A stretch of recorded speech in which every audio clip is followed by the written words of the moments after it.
Surrender पर सियासत। जी हां, नमस्कार, मैं हूं कपिल मिश्रा और आप देख रहे हैं हमारा विशेष कार्यक्रम छत्तीसगढ़ के बात हमारे साथ। आज बात छत्तीसगढ़ में नक्सलियों के सरेंडर पर हो रही सियासत की। रविवार को प्रधानमंत्री नरेंद्र मोदी जब छत्तीसगढ़ के बिलासपुर में पहुंचने वाले थे, उससे कुछ देर पहले बीजापुर में 50 के करीब नक्सलियों ने सरेंडर कर दिया। इनमें से 13 नक्सली ऐसे थे जिनके ऊपर 68 लाख रुपए का इनाम घोषित था।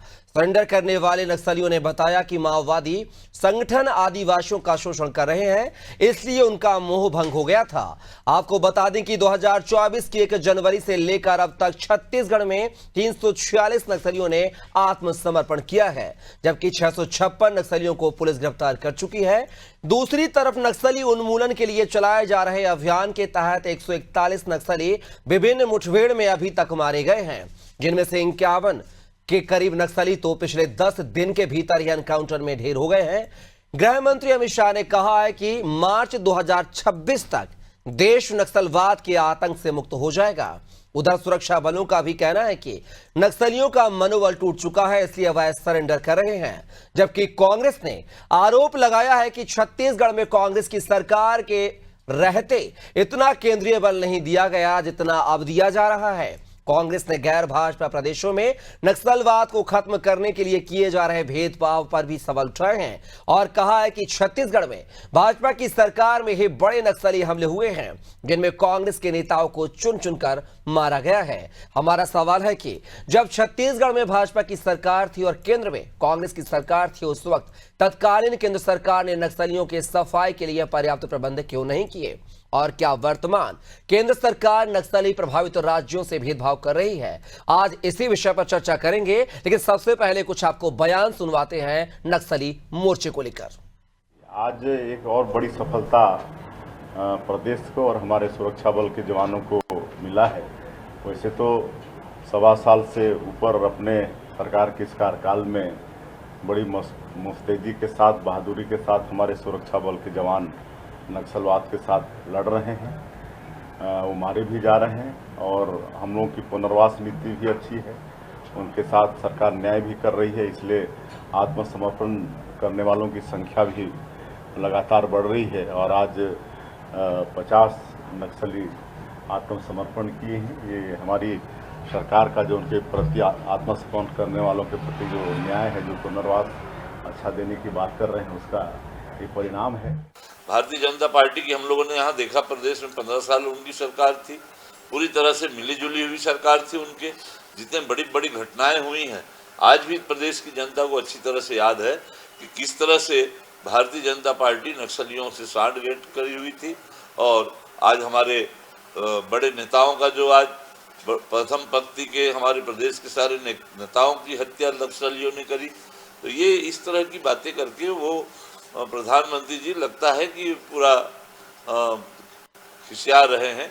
आज मुझे लगता है कि वो आरएसएस कार्यालय से, मुख्यालय से होकर के आए हैं।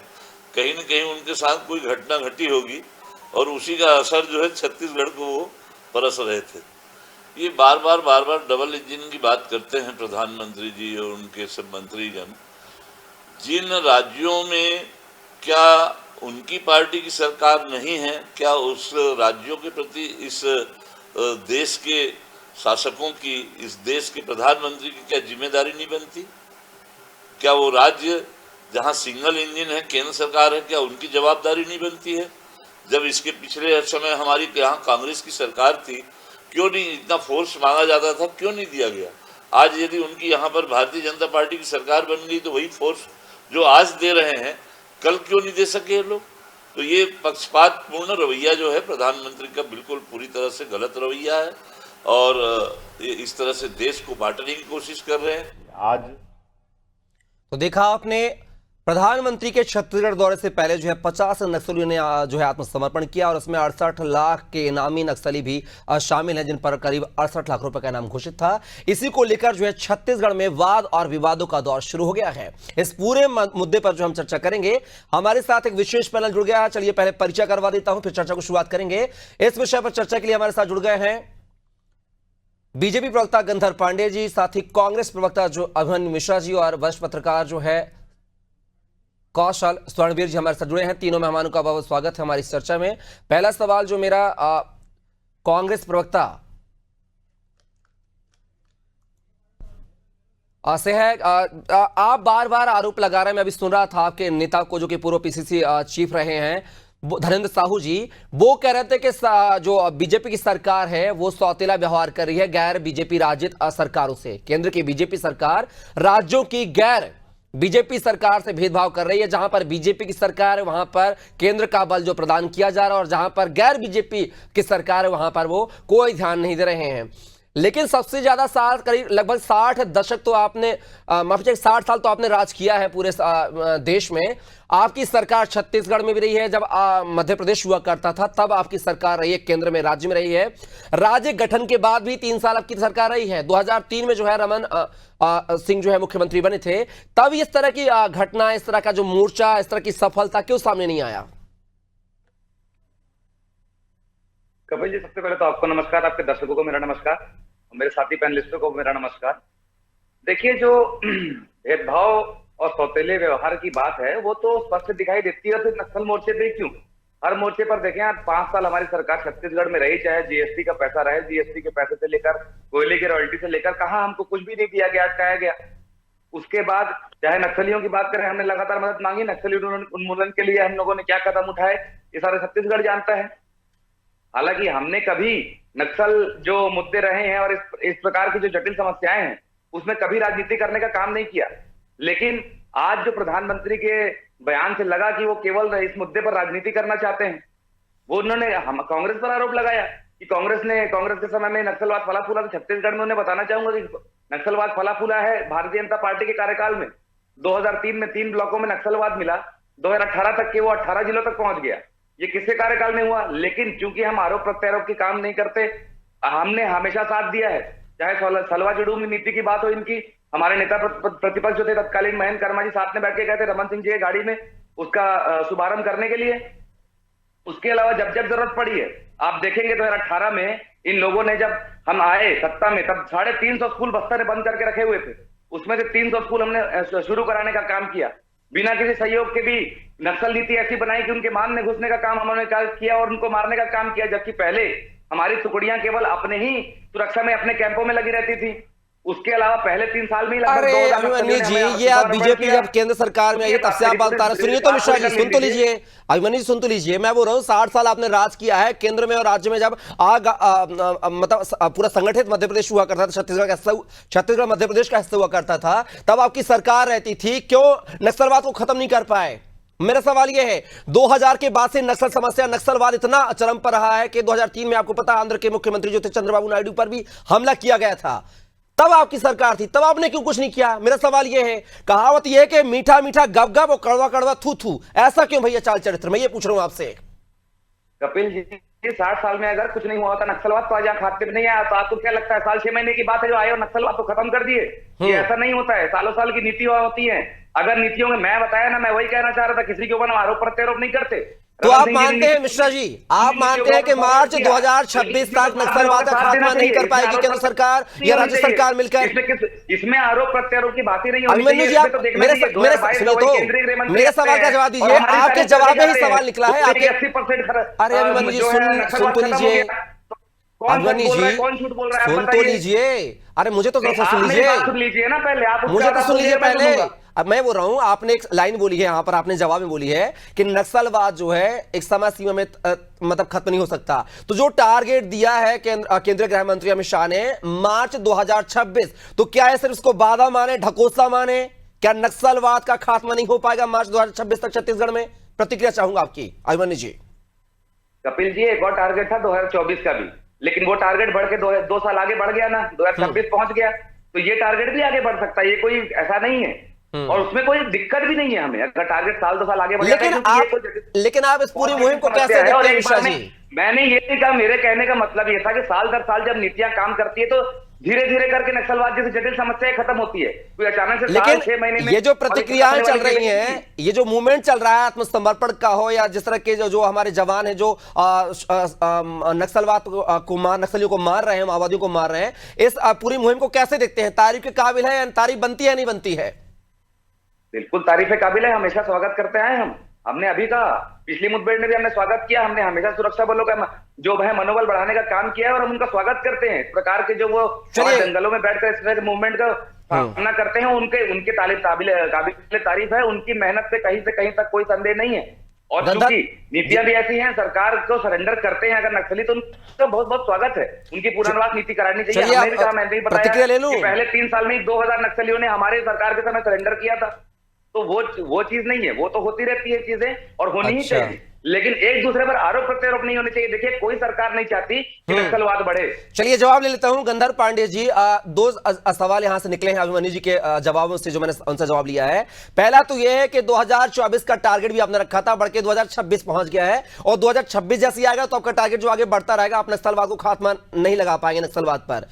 पहला सवाल यह है। दूसरा सवाल यह है कि आपकी केंद्र सरकार जो है वो जहां पर बीजेपी की सरकार है वहां पर केंद्र का बल देती है, जहां पर गैर बीजेपी की सरकार है वहां पर भेदभावपूर्ण रवैया अपनाती है नक्सलवाद को खात्मे के लिए।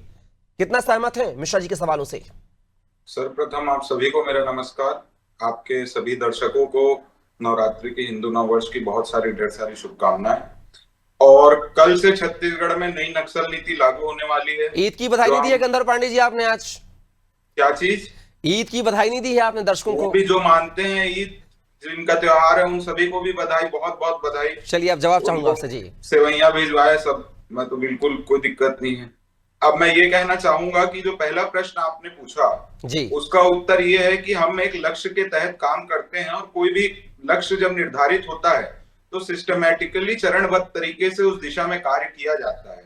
तो इसके लिए जो लक्ष्य निर्धारित किया गया है उसके लिए जो अंतिम 365 दिन है वो कल से शुरू हो जाते हैं, क्योंकि 31 मार्च 2026 तक का टारगेट माननीय अमित शाह जी ने रखा है कि हम नक्सल मुक्त छत्तीसगढ़ करेंगे। और उसी दिशा में छत्तीसगढ़ का पुलिस बल और सेंट्रल के जितने यहाँ पर फोर्स हैं, बीएसएफ है, सीएएफ हैं, हमारे छत्तीसगढ़ के डीआरजी हैं, सभी लगे हुए हैं और निश्चित तौर पे इस पे हमें सफलता प्राप्त होगी। और पुनः मैं आप जब भी मुझे इस विषय पर डिबेट करने का मौका मिलता है, मैं बार बार सभी से आग्रह करता हूं, अगर मेरी आवाज किसी भी नक्सली पीड़ित या नक्सलवाद में जो लोग लिप्त हैं वहां तक पहुंच रही है तो आप जरूर आत्मसमर्पण करिए और मुख्य धारा से जुड़िए। सरकार आपकी पूर्ण मदद करेगी, पूर्ण सहयोग करेगी। मैं ये भी कहना चाहूंगा, इसके साथ ही साथ जो टारगेट रखा गया है उस समय तक चरणबद्ध तरीके से मुझे अपनी सेना पर, अपनी फोर्स पर और भारत सरकार पर, छत्तीसगढ़ सरकार पर पूर्ण भरोसा और विश्वास है कि इस लक्ष्य को प्राप्त करेंगे। जैसी भी स्थिति उत्पन्न होती है उस दिशा पे सतत कार्यरत रहेंगे। इसके बाद आ जाते हैं दूसरी चीज पर। उसके लिए मैंने एक डाटा निकाल रखा है। जो पूर्व प्रदेश अध्यक्ष कांग्रेस पार्टी के धीरेन्द्र साहू जी आरोप लगा रहे थे कि सेंट्रल से फंड नहीं आता, ये सारी चीजें नहीं आती, तो उसका और भेदभाव, तो मैं बताना चाहूंगा ये एक डाटा है कि central government support for anti Naxal operations in Chhattisgarh from 2018 to 2023 financial assistance की बात करूंगा। सिक्योरिटी रिलेटेड एक्सपेंडिचर में केंद्र सरकार ने 1500 से अधिक करोड़ रुपए दिए। ये फंड ट्रेनिंग वेपन्स, इंटेलिजेंस और सिक्योरिटी फोर्सेस के लिए यूज हुई। फिर स्पेशल इंफ्रास्ट्रक्चर, जिसके तहत आप देख रहे होंगे कि कैंपों की संख्या बढ़ी। पिछले 5-7 सालों में जो कैंपों की संख्या है, जो आर्मी के कैंप है वो अब अबू झामड़ तक के इलाके में है, तो उसमें 1200 प्लस करोड़ दिए गए, जिससे building, road, police station, modernising security infrastructure बना। फिर रोड रिक्वायरमेंट के प्लान के लिए 2000 करोड़ से अधिक की राशि दी। फिर मॉडर्नाइजेशन ऑफ पुलिस फोर्सेस के लिए जो ड्रोन्स, बुलेट प्रूफ जैकेट और मॉडर्न वेपन के लिए 500 करोड़ से अधिक दिया गया। फोर्टिफाइड पुलिस स्टेशन स्कीम के लिए 400 करोड़ से अधिक दिए गए। और ये जो हम उनको सहयोग नहीं दे रहे थे उसकी बात करते हैं। सीआरपीएफ के 45,000 पर्सनल डिप्लॉयड थे छत्तीसगढ़ में। बीएसएफ, बॉर्डर सिक्योरिटी फोर्स और ITBP, Indo Tibetan border police के, उनकी बटालियन और प्लाटून भी थी। कोबरा कमांडो की बटालियन लगी थी। इंटेलिजेंस, चलिए जवाब लेता हूं, प्रतिक्रिया लेता हूं, गंधर्व जी प्रतिक्रिया लेता हूं। अभिमन्यु मिश्रा जी की। अभिमन्यु मिश्रा जी, ये सब क्या है? अभी तो आप बोलते कि भेदभावपूर्ण रवैया अपना रहे हैं, वो तो डाटा लेकर आ गए हैं, अब क्या कहेंगे इस डेटा पर? कपिल जी, उन्होंने डाटा दिया, पहले का आज का डाटा दिया क्या कि आज कितने डिप्लॉयड हैं। जब से इनकी सरकार बनी उसके बाद से कितने अरे यहाँ पे आपने अपनी सुरक्षा बल सरकार का मांगा था ना कि जब हमारी सरकार थी कांग्रेस छत्तीसगढ़ की, तब हमारे साथ भेदभाव किया गया, वो तब का रख रहे हैं। की बात मत कीजिए, इस प्रकार की बात मत कीजिए, ऐसा नहीं होता है। उन्होंने आज का डेटा अगर दिया होता ना, तब मैं उसको कंपेयर करके बताता कि आज क्या है और पहले की गजब है मिश्रा जी, आपकी सरकार के समय का डेटा वो दे रहे हैं, अब आज का डेटा चाहिए हमें, आप तो बदल रहे हैं। चलो गंधर जी कुछ कहना चाह रहे हैं, गंधर जी। ये का जो केंद्रीय बजट आया, बहुत बोलने दे रहे हैं, 3480 करोड़ रुपए इस सत्र के लिए, इस सत्र का जो केंद्रीय बजट था उसमें 3480 करोड़ रुपए एंटी नक्सल ऑपरेशंस के लिए रखा गया है। तो इस प्रकार से आरोप लगा देना बिना देखे, क्या है, धनेन्द्र साहू जी बहुत ही सीनियर लीडर हैं, उनको तथ्य पता होने चाहिए। जैसा हमारे साथी प्रवक्ता भाई अभिमन्यु जी कह रहे थे कि शुरुआत से इस पे काम नहीं हुआ, 2000 से काम नहीं हुआ, तो मैं बताना चाहूंगा 2007-8 की बात है, ऑपरेशन ग्रीन हंट केंद्र में इनकी सरकार थी, उस समय पी चिदम्बरम जी ने इसको चालू किया था, उसके तहत भी यहाँ कार्रवाई की गई, उसमें भी काम किया गया। तो चरणबद्ध तरीके से चीजें चलती आ रही हैं और अब ये जो लाल कॉरिडोर है, रेड कॉरिडोर है, उसका खात्मा जरूर किया जाएगा। कुछ कहना चाह रहे हैं गंधर जी, सुन लीजिए, कुछ कहना चाह रहे हैं मिश्रा जी, सुनिश्चित किया जा रहा है। जी मिश्रा जी 30 सेकंड। मैं ये कह रहा था कपिल जी कि उन्होंने बताया पहले फोर्सेस कितनी डिप्लॉयड थी, तो बताया आज कितनी डिप्लॉयड है, और आंकड़े जो बता रहे थे तो मैं एक आंकड़े और देना चाहूंगा उनको। 2018 तक के लगभग 500-600 नक्सली वारदातें होती थी छत्तीसगढ़ के अंदर, जो लोग वारदातों को अंजाम देते थे। उसके बाद पहले ही साल जब हमारे 300 हुई, और जब तक हम रहे 2022 लास्ट तक के 100 घटनाएं भी नहीं हुई साल में नक्सलवाद की। तो उसके बाद जो आज बढ़ते क्रम में आया है, नक्सलवाद तक नीचे आया है, तो उसमें क्या जवाब देंगे गंधर्व जी कि उस समय क्यों 500-600 वारदातें हो रही थी और हमारे आने के बाद सीधे वो 100 भी नहीं रह गई। तो आरोप प्रत्यारोप इस प्रकार के नहीं लगते, हम काम करने वाले लोग हैं, हम दूसरों चलिए पे जवाब आरोप लेने के लगाने बाद वाले में लोग सीधा नहीं। कौशल जी का रुख करूंगा। जी कौशल जी, जिस तरीके से जब से बीजेपी की सरकार बनी है छत्तीसगढ़ में, विष्णुदेव साय की सरकार बनी है, डबल इंजन की सरकार की बात कही जा रही है, मिलकर काम करेंगे, और जिस तरीके के रुझान आ रहे हैं वो रुझान भी सुखद आ रहे हैं, चाहे आत्मसमर्पण के मामले में हो, चाहे नक्सलियों के मारे जाने के मामले में हो। ताजा आंकड़ा बता दूं आपको, 85 दिनों में 133 नक्सलियों को जो है मार गिराया है जवानों ने, और कई नक्सलियों ने आत्मसमर्पण किया, 50 ने तो कल ही किया, जैसा कि हम सब देख रहे हैं, जिसको लेकर हम चर्चा कर रहे हैं। क्या लगता है कि बीजेपी सरकार, डबल इंजन की सरकार कारगर साबित कर रही है? साथ ही पिछला कार्यकाल भूपेश बघेल सरकार का भी आपसे जानना चाहूंगा। देखिए अभिमन्यु जी, नक्सल नीति के लिए सभी सरकारों की जो नीतियां हैं वो अलग अलग होती है। अभी देखेंगे छत्तीसगढ़ में जो पूर्व में कांग्रेस सरकार की जो नक्सल नीति वही चल रही है, भारतीय जनता पार्टी की जो नक्सल नीति है उसका 1 अप्रैल से लागू होने जा रही है। तो कहीं न कहीं जो नक्सल नीति के जो पूर्व में जो चीजें लागू की गई थी, जो नक्सलियों के सरेंडर के बाद उनकी नौकरी दी जानी है, उनको कुछ राशि दी जानी है, तो बहुत सारी ऐसी चीजें हैं जिससे कई सारे लोग हैं जो मूल धारा में वापस लौटना चाहते हैं। क्योंकि आप देखेंगे जो नक्सली बने हैं उसमें बहुत सारे ऐसे लोग हैं जो भोले भाले आदिवासी लोग हैं, जो किसी न किसी तरह से प्रताड़ित होकर नक्सलियों के साथ देते हैं। और ऐसे ही लोग हैं जो नक्सली बनने के बाद जब उनको लगता है कि हम गलत दिशा में जा रहे हैं, और जो सरेंडर करने के बाद सरकार हमारे लिए क्या क्या योजनाएं बनाई जाएगी। देखेंगे पिछले 2 महीने पहले एक नई चीजें जारी हुई कि जो भी सरेंडर नक्सली है उनके जो परिवार, उनको पीएम आवास से भी लाभान्वित किया जाएगा। तो कहीं कहीं बहुत सारी ऐसी चीजें जो नक्सलवाद को दूर करने के लिए, वो नक्सलवाद को हटाने के लिए बस्तर एरिया जो नक्सल प्रभावित क्षेत्र वहां पर चलाई जा रही है। जहां तक आपने जो सरकारों की बात की थी, निश्चित तौर पर जो नक्सलवाद को लेकर कोई भी राजनीति नहीं होनी चाहिए। सरकारें चाहे जो भी हो, किसी को भी हिंसा पसंद नहीं है, सब अहिंसावादी लोग हैं। मुझे ऐसा लगता है कि इस पर बिल्कुल भी राजनीति नहीं होनी चाहिए। और जिस तरह की चीजें सामने चलकर आगे, ऐसा लगता है कि जो नक्सल नीति नई भारतीय जनता पार्टी की सरकार जारी करेगी, उसमें बहुत सारे ऐसे योजनाएं शामिल की जा रही हैं जिससे जो नक्सली हैं, जो खासकर आप देखेंगे सरेंडर नक्सलियों में ऐसे नक्सली भी शामिल है जिन पर 5-5 लाख, 4-4 लाख, 8-8 लाख के इनाम घोषित हैं।